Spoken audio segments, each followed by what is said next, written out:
Tapi kalau di kuburan kita udah nggak selamat, naudzubillah min dzalik, selanjutnya lebih berat, lebih berat, lebih berat. Jadi ada satu surat di Al-Quran, surat ini bisa kasih syafaat ke pembacanya ketika mau diadab dalam kubur, dicegah oleh Allah Subhanahu wa taala dengan berkat surat Tabarak.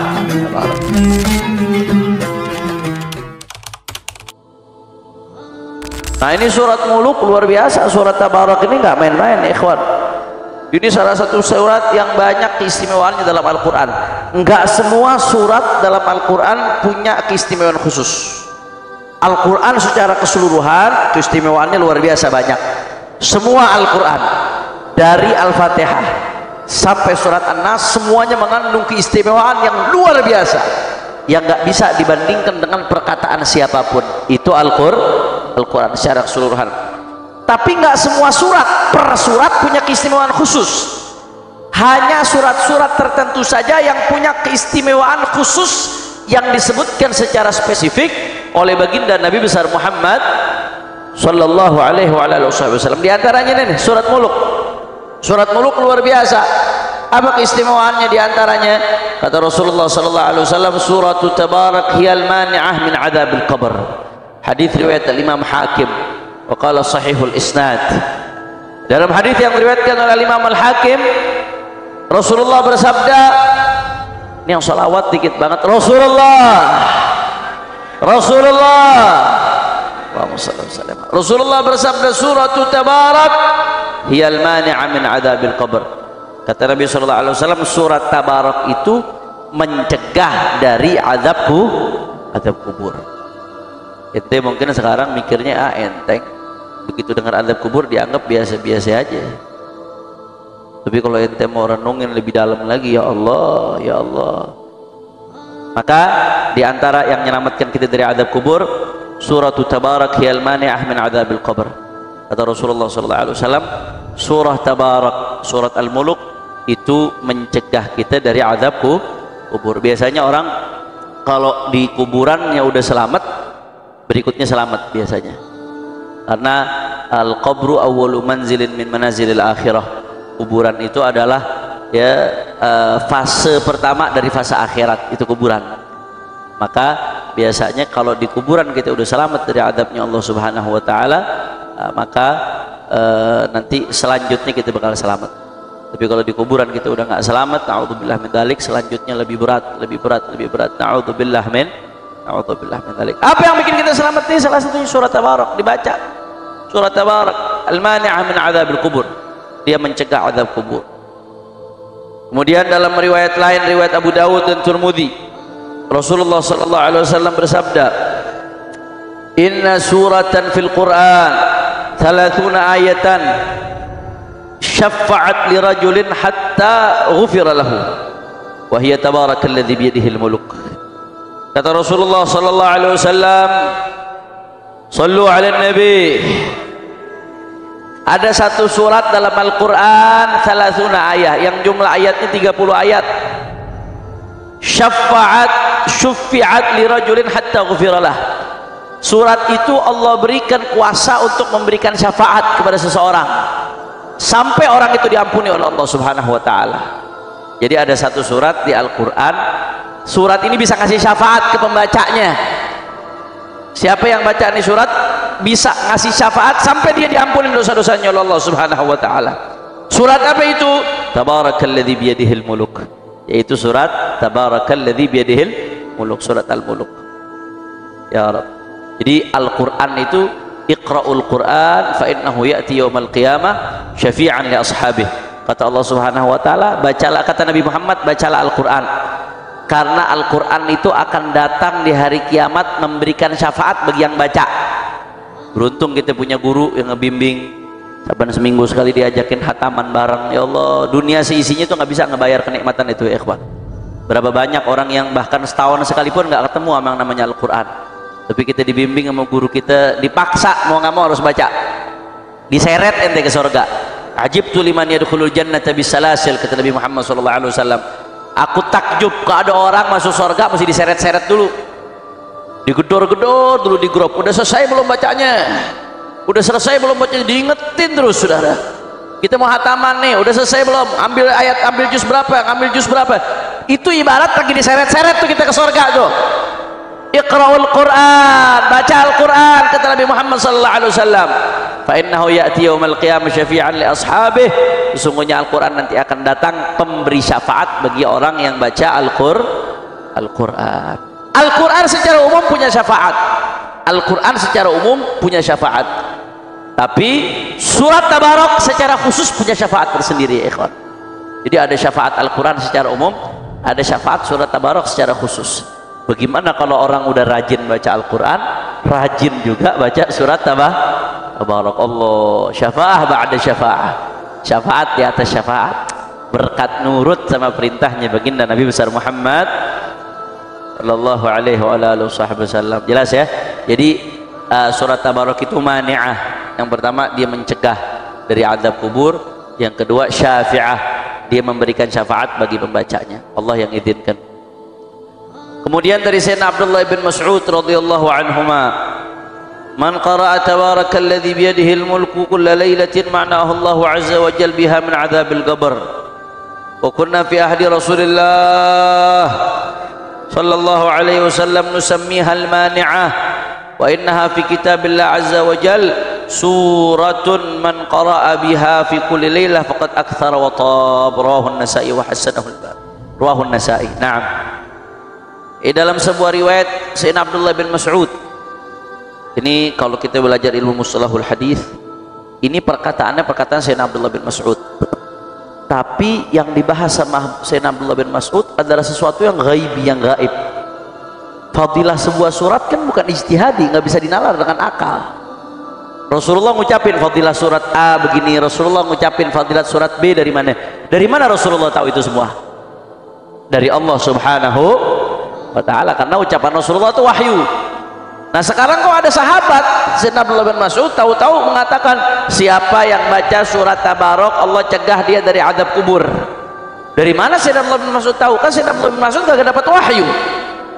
Nah ini walaupun hadis ini disebut hadis mauquf, riwayatnya sahabat Sayyidina Abdullah bin Mas'ud, akan tetapi karena yang dia bicarain sesuatu yang gak mungkin dinalar oleh akal, sehingga otomatis sumbernya wahyu, maka dia disebut hadis marfu'un hukman.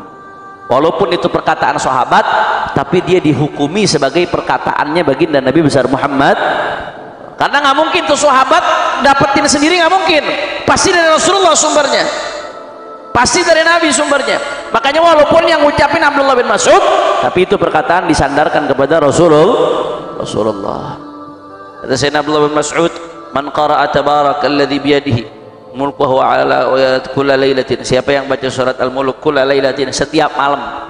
Makanya kebanyakan bacanya di malam hari. Kita diajarin guru-guru kita baca tabarok sebelum tidur atau habis sholat isya, wiridnya bacanya tabarok. Kalau udah sering, udah biasa, gampang apal sebentaran. Kalau udah biasa baca itu 5 menit paling, 5 menit paling lama 5 menit. Kalau udah biasa baca tabarok, apalagi udah apal, paling 5 menit. 5 menit itu pun bacanya udah bener, nggak salah-salah. Kalau asal-asalan baca Quran bukannya dapat pahala, malah dosa akhirnya. Siapa yang baca tabarok setiap malam, mana'ahullah ta'ala biha min adzabil qabr, Allah akan cegah dia berkat surat al-mulk min adzabil qabr, dari azab kubur.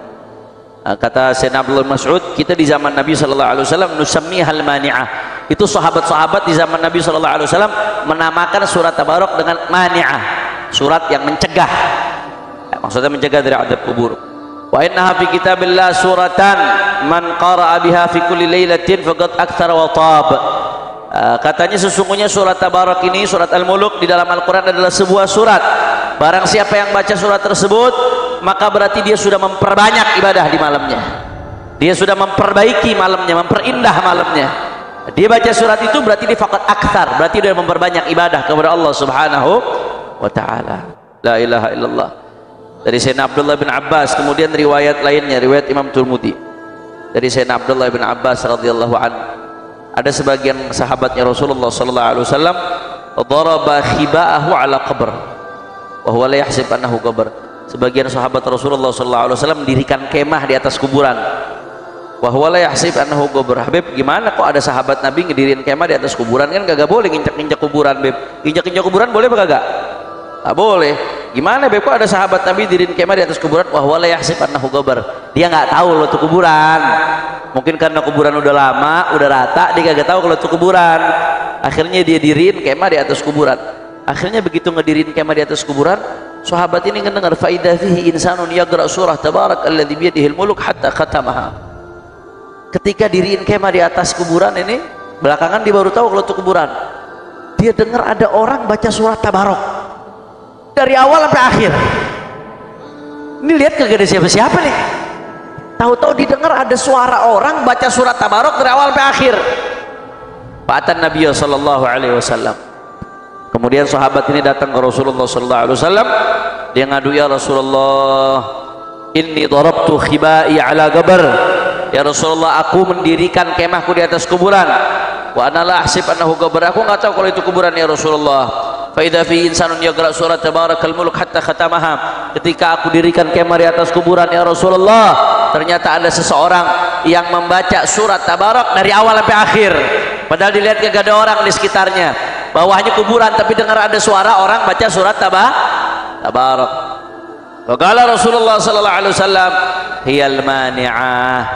Kata Rasulullah, hiyal mani'ah. Surat tabarak itu mani'ah, pencegah dari azab kubur. Hiyal munjiyah tunjihi min adzabil qabr. Dia adalah penyelamat seseorang dari azab kubur. La ilaha illallah. La ilaha illallah. Bib, kok bisa Bib ada orang dengar suara kuburan? Nanti kira-kira bagaimana masuk ke kuburan dengar suara dari dalam? Apa yang akan kau lakukan kalau itu terjadi pada dirimu, saudara? Kok bisa Bib? Itu dalil karamah. Kan karamah nih. Orang hidup bisa dengar suara orang mati. Kalau ente hitung-hitungan pakai akal ente, ada akal yang ente hadapin sehari-hari nggak masuk tuh. Dari mana ceritanya? Orang hidup dengerin suara orang mati dalam kuburan. Tapi terjadi atau tidak? Terjadi. Dan itu di zaman Nabi Muhammad SAW.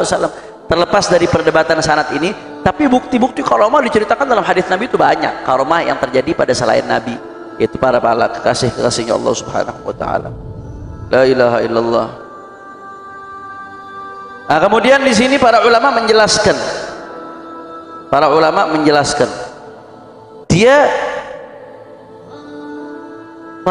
menjelaskan bahwasanya tadi kan surat tabarak disebut mani'ah min adzabil qabr, mencegah seseorang dari azab kubur. Ini para ulama menjelaskan bentuk pencegahannya seperti apa. Mencegah itu macam-macam katanya. Satu, termasuk bentuk pencegahannya, dia dicegah oleh Allah dari melakukan sesuatu yang bisa menyebabkan azab kubur. Jadi orang yang baca surat tabarak di dunianya tuh Allah jaga, Allah jaga dari hal-hal yang bisa menyebabkan dia diazab kubur. Jadi pencegahannya bukan di dalam kubur aja, dari di dunia. Itu maksudnya mani'ah. Sebagian ulama menjelaskan, kata al-Mubarak al-Furi, ay tamna' min adzabil qabr aw min al-ma'asi allati tujib adzabil qabr. Jadi mencegah di sini bisa diartikan dia mencegah dari maksiat yang bisa menyebabkan orang diazab dalam kuburnya. Itu surat tabarak. Orang kalau baca surat tabarak, Allah jaga dari maksiat-maksiat yang menyebabkan dia nanti dikubur diazab. Na'udzubillah min dzalik. Yang kedua, ya benar-benar dalam kubur nanti. Ketika mau diazab dalam kubur, dicegah oleh Allah Subhanahu wa taala dengan berkat surat tabarak. La ilaha illallah. Kemudian enggak sampai di situ. Surat tabarak itu juga di dalam hadis riwayat At-Tabrani wal Hakim dari Sayyidina Abdullah bin Abbas.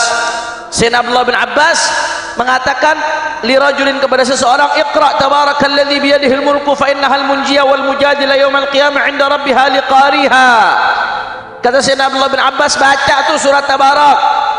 Kenapa mesti dibaca surat tabarak? Karena dia munjah, satu bisa menyelamatkan. Yang kedua, al mujadilah yaumal qiyamah 'inda rabbiha liqariha. Surat tabarak itu nanti ketika seseorang dihisab oleh Allah Subhanahu wa taala, surat tabarak yang akan ngebelain dia di hadapan Allah. Jadi orang ditanyain sama Allah, dihisab oleh Allah Subhanahu wa taala nanti tentang amalnya. Yang ngejawabin surat tabarak. Al-Mujadilah 'inda rabbiha. Dia yang akan jadi juru bicara orang yang bacanya. Itu surat tabarak tuh. Jadi kesimpulannya, surat tabarak itu mencegah dari azab. Yang pertama, dari kita masih hidup, dicegah dari melakukan sesuatu yang bisa menyebabkan azab. Yang kedua, ketika kita masuk dalam kubur, dicegah dari azab kubur. Yang ketiga, ketika sudah nanti dihisab di hadapan Allah Subhanahu wa ta'ala. Yang kemarin di surat Yasin kita panjang lebar bercerita tentang hisab tuh. Bagaimana ketika tangan-tangan kita dibungkam, mulut kita dibungkam, tangan kita bicara, kaki kita bicara, semua anggota tubuh kita berbicara, panjang lebar kita bicara tentang hisab nanti di hadapan Allah Subhanahu wa taala.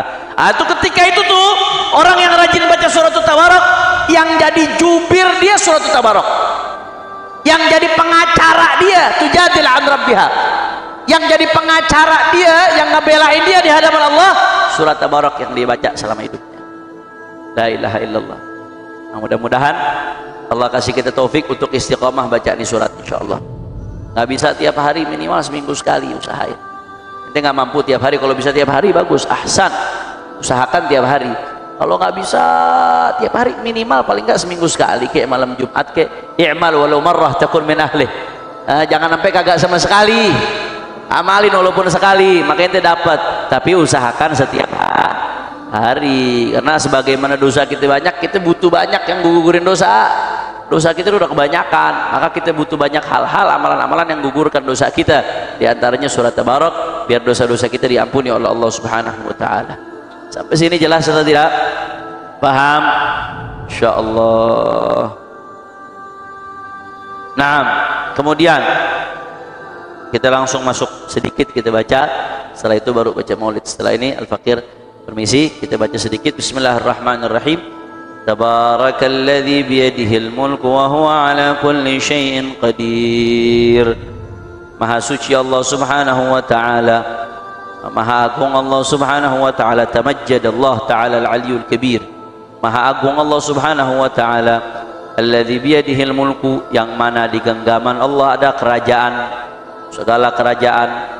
Wa huwa ala kulli syai'in qadir, dan Allah itu atas segala sesuatu maha mampu. Syuf, perhatiin, biyadihi. Nih cara nafsirin ayatnya, biyadihi. Di sini tulisnya maha besar Allah, yang mana biyadihi, yang ada di dalam yad. Yad itu kalau kita terjemahin mentah-mentah artinya tangan. Yad, yang namanya yad kalau diterjemahin mentah-mentah artinya tangan. Nah, kalau tangan bagaimana, Beb? Kan Allah laisa kamitslihi syai'un, Allah tuh nggak sama sama makhluk. Kita belajar tuh di akhir awam, sifat Allah diantaranya mukhalafatu lil hawadith. Allah nggak sama sama makhluk. Kalau Allah digambarin punya tangan, nah ini berarti termasuk ayat-ayat mutasyabihat. Ayat-ayat mutasyabihat. Bagaimana cara kita memahami ayat mutasyabihat? Bukan ayat muhkamat, kan udah sering jelasin berkali-kali tuh. Ayat mutasyabihat, yang pertama cara memahaminya tanzih dulu. Kita yakini dulu Allah itu laisa kamitslihi syai'un. Yakini dalam hati kita Allah nggak sama dengan makhluk. Apapun yang terbesit di benakmu tentang zatnya Allah Subhanahu wa taala, Allah nggak seperti itu. Allah tidak sama dengan makhluk. Itu yang pertama. Jelas atau tidak? Jadi kalau ketemu ayat-ayat mutasyabihat, ayat yang seolah-olah menggambarkan ada keserupaan Allah dengan makhluk, seolah-olah seperti itu, yang pertama itu mesti termin tanzih. Tanzih, sucikanlah Allah. Allah nggak sama dengan makhluk, yakini dulu itu. Kemudian berikutnya tergantung mau ngikutin salaf, mau ngikutin khalaf. Salaf ini berarti 3 abad pertama generasi, khalaf setelah 3 abad pertama. Salaf itu sahabat, tabi'in, tabi'ut tabi'in, itu maksudnya salaf di sini. Setelah itu masuknya kategori khalaf. Kalau ngikutin salaf, tafwid. Artinya apa ya? Wallahu a'lam bishawab. Udah nggak tahu, udah maknanya, serahin kepada Allah. Pokoknya Allah laisa kamitslihi syai'. Artinya di sini apa? Wallahu a'lam, mana nggak tahu. Itu salaf. Kalau khalaf nggak, takwil. Diartikan dengan makna yang sesuai dengan kesucian Allah, sesuai dengan bahasa Arab. Di sini yad, yad itu artinya tangan. Tangan itu identik dengan kekuasaan. Oh, maksudnya di sini maha besar Allah, yang mana kerajaan-kerajaan yang ada di alam semesta ini ada di dalam genggaman kekuasaan Allah Subhanahu wa taala. Jelas atau tidak? Jadi maksud iyat di sini bukan tangan anggota tubuh manusia, bukan. Maksudnya genggaman kekuasaan. Raja itu mengintervensi pemilihan umum dengan tangannya. Wah. Misalkan karena anak dari si raja ikut jadi calon wakil raja, Maka raja mengintervensi pemilihan umum dengan tangannya. Ini di negeri Wakanda ya. Wakanda Solo jauh-jauh saudara. Tangan di situ artinya apa? Apakah dia pakai tangannya begitu-begitu? Enggak, tangan artinya kekuasaan. Jelas atau tidak? Itu contoh doang, contoh. Kalau ada keserupaan sorry ya. Contoh doang, jelas atau tidak? Nah, paham ya? Tangan gitu. Maka kalau kita nanti ini ayat-ayat begini, tanzih, ketemu ayat-ayat sifat, namanya ayat yang seolah-olah ada keserupaan dengan makhluk, tanzih dulu, yakini Allah laisa kamitslihi syai'un. Setelah itu baru meyakini imma tafwid, serahkan maknanya ke Allah. Udah kita nggak tahu udah. Wala ya'lamu ta'wilahu illallah, atau ditakwil tadi, dimaknai dengan makna yang sesuai. Takwil jangan ente yang takwil, ikutin pemahamannya para ulama. Alladzi biqabdati qudratihi mulkus samawati wal ard. Di sini diartikan maha besar Allah yang mana dalam genggaman kekuasaannya, biqabdati qudratihi mulkus samawati wal ard, kerajaan langit dan bumi ada dalam genggaman tangan kekuasaan Allah Subhanahu wa huwa ala kulli syai'in qadir. Dan Allah maha mampu atas segala sesuatu. Allah maha mampu. Alladzi khalaqal mauta wal hayah, yang mana Allah Subhanahu wa ta'ala menciptakan mati dan kehidupan. Timbul tanda tanya, Beb, kok mati dulu sih baru hidup? Faktanya urutannya ketika kita ngalamin hidup dulu mati, hidup dulu baru mati. Yang kita alamin hidup dulu baru mati. Kenapa kok yang disebut mati dulu baru hidup? Di sini Allah katakan alladzi khalaqal mauta wal hayata, yang mana Allah menciptakan mati dan kematian dan kehidupan. Ajib, kok mati dulu disebut baru hidup? Nah, di sini dijelaskan oleh para ulama kenapa disebutkan mati dulu baru hidup. Karena kalau yang disebutkan yang mati dulu itu lebih ngena di hati orang. Kalau disebutin hidup dulu orang biasa aja. Karena yang mesti diingetin nih kita bakal mati. Kalau hidup semuanya orang sadar di hidup. Tapi karena yang mesti diingetin urusan mati, dan orang kalau diingetin mati itu lebih ngena. Sampai-sampai Sayyidina Umar bin Al-Khattab tuh nulis kafa bil mauti wa'idhan ya Umar. Cukuplah mati sebagai peringatan bagimu wahai Umar. Karena kita semua bakal mati. Aqrabu ghaibin yuntadhar, hal gaib yang terdekat yang nunggu kita adalah mati. Maka kalau disebutin mati itu lebih ngena di hati. Orang lebih mikir kalau disebut mati duluan. Makanya di sini disebut mati sebelum hidup. Alladzi khalaqal mauta wal hayata, yang mana Allah menciptakan kematian dan kehidupan untuk apa? Liyabluwakum, untuk menguji kita, ayyukum ahsanu amala, yang mana yang paling baik amalnya di antara kalian. Itu tujuannya. Tujuan kita hidup bukan buat makan. Tujuan kita hidup bukan buat senang-senang, tapi tujuan kita hidup untuk memperbanyak amal soleh. Yang mana yang amalnya lebih baik? Nah, kita hidup untuk makan, untuk hidup, bukan hidup untuk makan. Makan untuk hidup, bukan hidup untuk makan. La ilaha illallah. Dan di sini dijelaskan kematian. Bicara soal kematian, apa sih hakikatnya kematian? Apakah kematian itu kemudian orang binasa, selesai udah?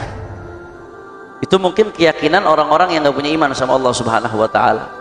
Bagi kita orang yang beriman kepada Allah, al-maut itu adalah inqita'u ta'alluqir ruh bil badan wa mufaraqatuha bil jasad. Kematian itu bukan selesai segala-galanya. Kematian itu hanya terputusnya hubungan antara ruh dengan jasad, udah itu aja. Kematian itu terputusnya hubungan antara ruh dengan jasad. Jasad ditinggalin sama ruhnya, bas. Tapi setelah itu masih panjang. Seseorang itu ketika mati bukan berarti dia selesai. Seperti yang diyakini orang-orang yang bunuh diri misalkan. Orang-orang bunuh diri kan seolah-olah dengan bunuh diri apa? Selesai, beres, sudah. Itu orang-orang yang gak beriman kepada Allah. Dia gak tahu begitu dibunuh diri, habis itu pindah ke tempat yang dia digebugin, gak berhenti-berhenti. Makin banyak masalahnya. Orang kan di hadis bunuh diri akan disiksa oleh Allah, diadab dengan cara bunuh dirinya dia. Jadi kalau bunuh dirinya dengan cara nusuk dirinya, ya nanti dia di neraka begitu, nggak berhenti nusuk dirinya. Bunuh dirinya lempar diri dari atas gedung, misalkan dari lantai 20 dia lompat ke bawah, di akhirat disiksa begitu tuh. bunuh dirinya minum racun, diulangin terus minum racun, nggak berhenti-berhenti.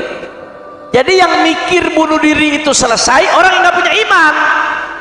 Kalau orang yang beriman nggak begitu. Orang yang beriman itu sadar kematian itu hakikatnya bukan akhir dari segalanya.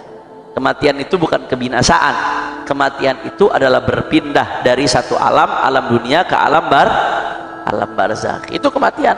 Mati itu hanya terputusnya hubungan antara ruh dengan jasad, terputusnya hubungan antara ruh dengan badan, bukan berarti selesai segala-galanya.